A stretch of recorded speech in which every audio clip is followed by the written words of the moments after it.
বছরে বছরে উঁচু হচ্ছে সুইস ব্যাংকে বাংলাদেশিদের টাকার পাহাড়। 12 মাসে সুইজারল্যান্ডের ব্যাংকগুলোতে 1100 কোটি টাকার সমপরিমাণ অর্থ জমা করেছেন তারা। সব মিলিয়ে সুইজারল্যান্ডে এখন বাংলাদেশিদের আমানতের পরিমাণ 5,500 কোটি টাকার বেশি। ধনীদের অর্থ গোপনে গচ্ছিত রাখার জন্য বহু যুগের খ্যাতি সুইজারল্যান্ডের। প্রায় 200 বছর ধরে ব্যাংকিং সেবার কেন্দ্র ইউরোপের দেশটি। 80 লাখ মানুষের দেশে ব্যাংকের সংখ্যা 261টি। গ্রাহকের নাম পরিচয় গোপন রাখতে কঠোর তারা। ধারণা করা হয় অবৈধ আয় ও কর ফাঁকি দিয়ে জমানো টাকা রাখা হয় সুইস ব্যাংকে। সুনির্দিষ্ট গ্রাহকের তথ্য না দিলেও কয়েক বছর ধরে দেশভিত্তিক আমানতের পরিমাণ প্রকাশ করছে দেশটির কেন্দ্রীয় ব্যাংক।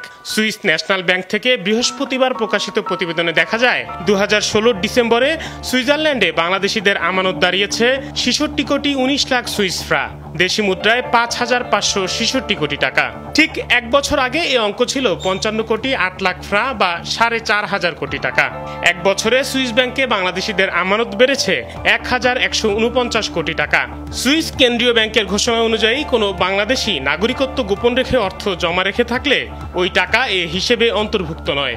গচ্ছিত রাখা স্বর্ণ বা মূল্যবান সামগ্রীর আর্থিক মূল্যমানও হিসাব করা হয়নি এ প্রতিবেদনে। এ পর্যন্ত যে হিসাব পাওয়া যায় তাতে 2016 সালেই বাংলাদেশিদের আমানত সবচেয়ে বেশি ছিল সুইস ব্যাংকে। 2002 সালের মাত্র 3 কোটি 10 লাখ ফ্রা আমানত 1.5 দশকে বেড়েছে 22 গুণ।